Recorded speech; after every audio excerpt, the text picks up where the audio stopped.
Hello again to those I've been chatting with here momentarily, and welcome to Cancer Wellness Institute. Today's webinar is Reclaiming Joy and Resilience, and that's the science of positivity and cancer. I'm your host, Kenan, and I'm the founder and CEO of the Cancer Wellness Institute. I have about 15 years of experience as a teacher, a trainer, a coach. I have a significant background in cancer advocacy and support. And in addition to my work with Cancer Wellness Institute, I also have held leadership and advocacy roles with Cancer Nation, formerly the National Coalition for Cancer Survivorship. I do a lot of work and co-chair some committees with the Society for Integrative Oncology. I do some expert reviewer work with ASCO and the American Society for Plastic Surgery and many others. And I also have the joy of running a breast cancer support nonprofit in North Carolina. I'm so glad that you're here with me today and really looking forward to seeing how Cancer Wellness Institute can be supportive for you in your cancer coaching goals. So, again, today's session is really about something very foundational for every cancer coach. Understanding that science of positivity, resilience, and joy, and how that directly supports healing and empowers our clients to reclaim agency over their life. Agency is such an important word for cancer survivors because we often feel like that's what's taken from us when we go through that experience. As coaches, we're not here to tell clients to just think positive or be positive. And it's this quote that I'm showing on the screen, right? Thriving after cancer isn't about ignoring pain, emotional, physical, right? Whatever that is. It's about cultivating the joy and resilience that allows us to heal beyond it. For cancer coaches, our job is to create space for both, right? Healing is not about denying pain, but about cultivating the resilience that allows people to move through it. It's about creating space for the real challenges and the possibility of joy, helping clients to reconnect to the parts of themselves that are still whole, that maybe they're just really struggling to see. So, why do joy and resilience even matter? And it's really why cancer coaching exists, right? We know this because survivorship doesn't end when treatment does. Survivors face emotional fatigue, identity shifts, fear of recurrence, and so much more. As coaches, we can normalize those experiences. We can help clients rebuild resilience through hope and meaning making, not through force or willpower, but through strengths-based empowerment. If you're already coaching, or maybe you could just think about someone you know, but I want you to think about a client story or someone you already know in this moment. Where has reconnecting to joy changed the direction of their recovery? I'd love it if you've got something to share to post that in the chat. I'd love to see what everyone has to say. Reconnecting to joy can make such a difference.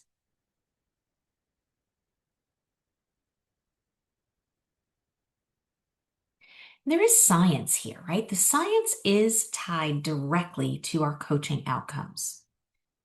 Positive emotions aren't just nice, they're neurochemical. They broaden our awareness, they strengthen our immunity, and they buffer our stress responses. And there really is a practical link here. When coaches integrate positivity practices like gratitude reflection or self-compassion, they're helping clients to actually rewire their stress patterns, even ones that may have persisted since diagnosis. At CWI, we always encourage coaches to see positivity as a physiological tool for recovery. It's not just feel good fluff. But what is positive psychology really? Really, it's an important framework for cancer coaching, for most types of coaching as a matter. We live in a world that elevates problem solving and problem solvers as desirable. But guess what happens when we train our brains that problem solving equals good? We are actually training our brains and attuning ourselves to always actually be looking for the problems, right? Because we seek to be good. And if we know that our society, our culture says problem solving equals good, then it suits us, right? It makes sense that we would be seeking the problems so that we could fix them. But positive psychology isn't about pretending that everything's fine, that there are no problems, but it is about identifying what's strong, not what's wrong. It shifts the narrative from what's wrong and how can I fix it to what's right and how can I promote it. So, why does that matter to cancer coaching? Survivors often come into coaching defined by their deficits. They come in knowing what they've lost, feeling what's not working. And what positive psychology helps them to do is shift that narrative completely toward potential and purpose. Think about this for a moment and go ahead and put this answer in the chat. I want to see this. What strengths have you seen emerge in people who've had cancer? What do we see often coming out of that cancer experience?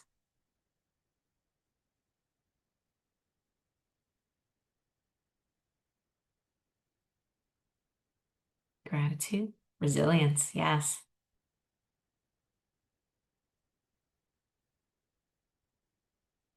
Yeah, connecting to things that they love. I see that. Linda, thank you. Recognizing their own strength, their faith. Yes. Look at all of this. So then if you know you can see these strengths emerge in people who have just been through it, how can you help clients name and build on those strengths? Keep them coming. I love this. Grace and gratitude. I love the idea of bookending the days, Peg. That's great. Choosing joy. Yeah. All right. So how then, how do we help clients name and build on this? We do it through a tool or a process called appreciative inquiry. And what I want to talk about here is appreciative inquiry in action. So, what appreciative inquiry helps us to do is to move clients out of this problem centered thinking. It really helps us to replace why can't I fix this with when have I felt my strongest, right? It's a great conversation tool that coaches can use in the discovery process when they're just kind of getting to know and building on that client relationship. And the coaching application essentially is that you can use appreciative inquiry questions at the start of sessions or during goal setting or when clients hit emotional walls, right? It reopens this idea of possibility. And again, it shifts that narrative from problem solving, problem focused to really that empowered self. And that's so important.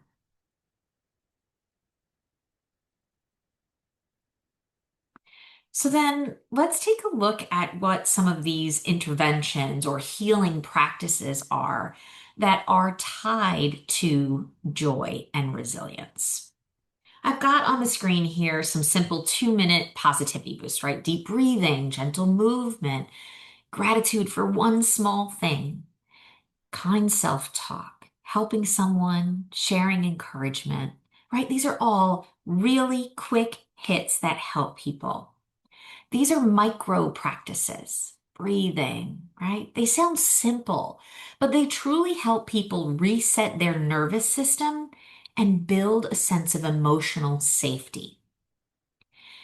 I love this one, the three positives for every negative, right? I personally grew up with a lot of people that were very negative, and they would always frame it as they would always think about everything negative. That way, when it didn't happen, they would be elated, but when it did happen, they would feel prepared.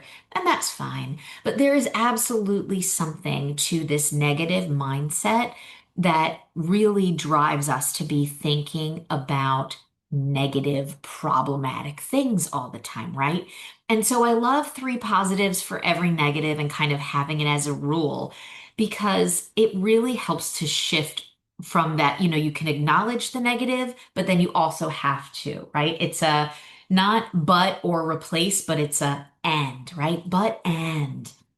So for every challenge that someone notices, they have to identify three things that are working for them or bringing them joy. And so um, for coaches, what we ask them to do is to encourage clients to notice those three positives for every negative.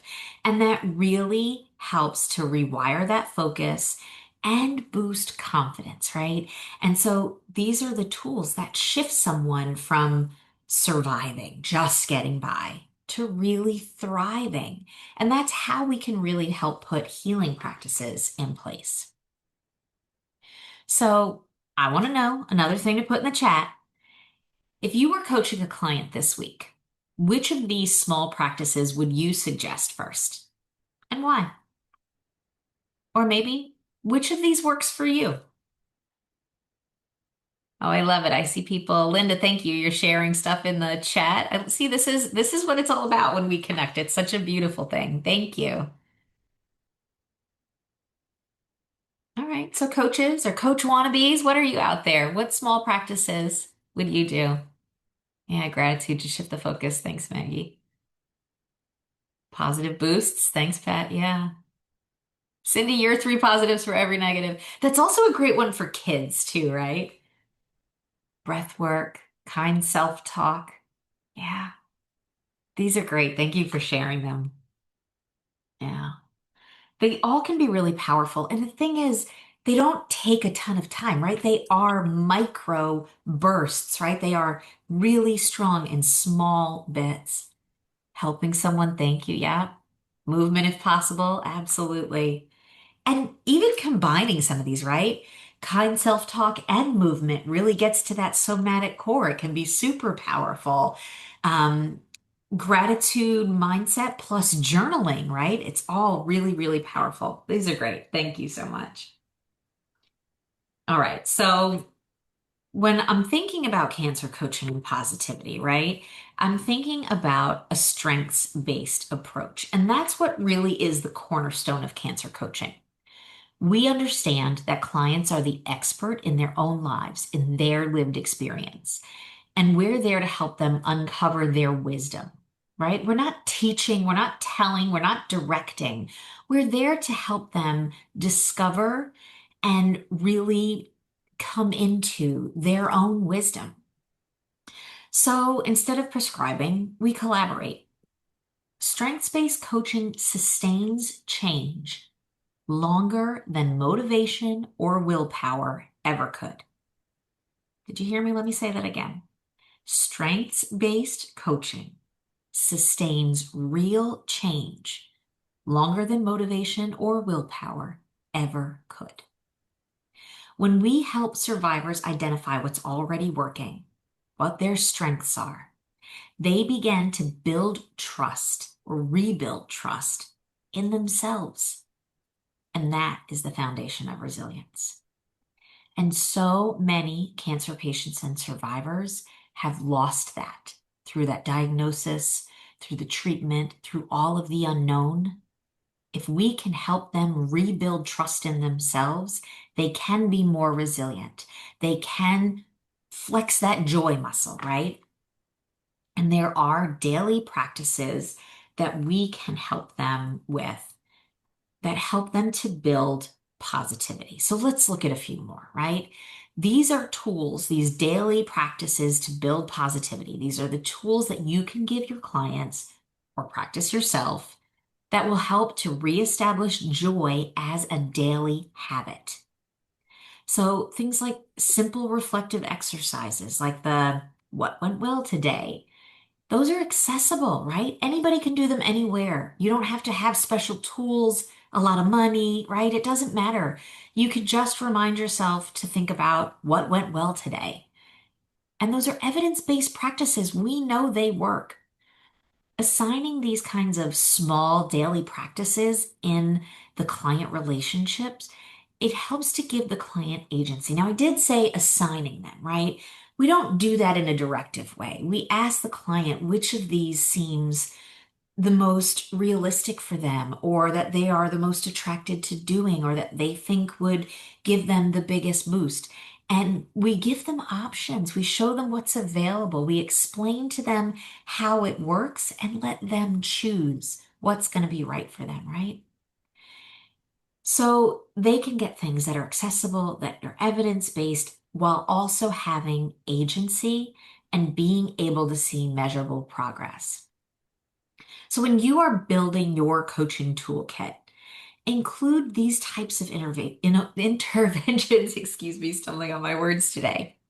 Ones that are light, ones that are repeatable, things that are adaptable across different clients, different cultures, right? Things that resonate across all kinds of boundaries. We know there is a mind-body connection. There's no more, that's not in the realm of maybe. We know it to be true, right? Emotions intersect with physiology. Positive emotions regulate hormones, they lower inflammation, they strengthen every pillar of health, nutrition, movement, sleep, stress management. And understanding this, like I just said, right, it will help you to educate clients on why self-care and mindset work matters, right? When clients can see the science behind it, they can buy into doing them as part of their behavior change. And that's critical, right? Because we know that these types of interventions will mean more than just motivation, readiness for change ever could. As a coach, you're not treating disease. You are helping restore conditions for healing. I want you to remember that. Thriving is possible, folks. One joyful, resilient moment at a time. All right, we've covered a lot today, and I want to make sure to get you this toolkit. So let me quickly upload. Just a moment here. Everybody's so patient on this webinar, and you've been so interactive. Thank you so much. So coming your way in the chat is the 3-minute positivity boost toolkit. That is your freebie takeaway for today. And many thanks to my team for helping build this and make it pretty. So this is basically just a printable, downloadable kind of toolkit for you. It is a science-based guide, and it's got the 3 quick daily resets in it. Talks about gratitude and joy exercises, breathing and affirmation prompts, and room to track how your moods shift. So you can make use of that in your own life, but you can also use that with your clients and any cancer patients and survivors that you happen to be working with. Oh gosh, you guys are so welcome. Thank you. Um, so we've got that in the chat. Please remember to download it because we're not going to send it out with the replay. This is just really a simple and powerful tool that you can start practicing what we've discussed, right? You can use it again for yourself or with your clients. These 3-minute positivity resets are really perfect examples of what you can integrate into a session or a workshop or a daily self-check routine, right? And you can start using these right away. It's how we take the theory and everything we're learning and we put it into practice and we turn it into transformation. It's so important. So what's next then? Today on this webinar, we've looked into the what. Inside our training courses at Cancer Wellness Institute, that's where you learn the how and the why and all the other answers to the questions, right? Cancer Wellness Institute provides in-depth frameworks, practical tools, hands-on practice that help you thrive as a cancer coach. I've got a lot of students right here, and they can tell you in the chat, I hope you guys do, how powerful this education is and how much it can really help. Cancer Wellness Institute courses, that's where you gain the confidence to coach effectively and ethically. It's where you learn the how to apply this science systematically with your clients. And our programs are evidence-based, CPD approved. So if you're already a life or health and wellness coach, right? All across the globe, we have CPD approval for continuing education. Um, Again, it's recognized globally by a lot of different organizations like National Board here in the United States, by the UK IHCA, and by HACANSA. So if you're drawn to this work, you already have the heart for it, Cancer Wellness Institute can give you the structure and education and mentorship to build a career that makes a real difference. So, excuse me, if you want to, pardon me, explore options for cancer coach training, I will invite you to go to cancerwellnessinstitute.com/all. I'll post that here in the chat for those of you who aren't already students and are here live with us. And you'll see on that page, we offer cancer coach training for everyone. So our foundations course, that's the one that's perfect for people who haven't already completed an accredited coach training program. And our continuing education courses, those are the ones that are approved by national boards across the globe for CPD credits. And they're perfect for existing coaches that are really looking for that additional training, or maybe you want to have a specialty in cancer coaching. On that page, you'll see we offer asynchronous online training courses. So those are the ones you do in your own time. They're available 24/7. It's kind of pre-recorded. We also offer in-person intensives. So there is definitely a program that's right for you. I will stay on after we stop the recording to kind of go through any additional questions you have about the course or courses that we offer. But I do just want to say thank you so much for being here today. Make sure that you are downloading that toolkit that you got as your freebie for today. And if you have any follow-up questions, you can always email us at hello@cancerwellnessinstitute.com. Be sure to watch your email for the replay in case you want to review anything. And also keep an eye on your emails because we will be sharing registration for other upcoming webinars just like this on other really important topics. We want you to join us for more, always. Thank you for being here, for investing your time and your talent in learning how to support survivors more effectively and more compassionately. I appreciate you all so much. Stop the recording.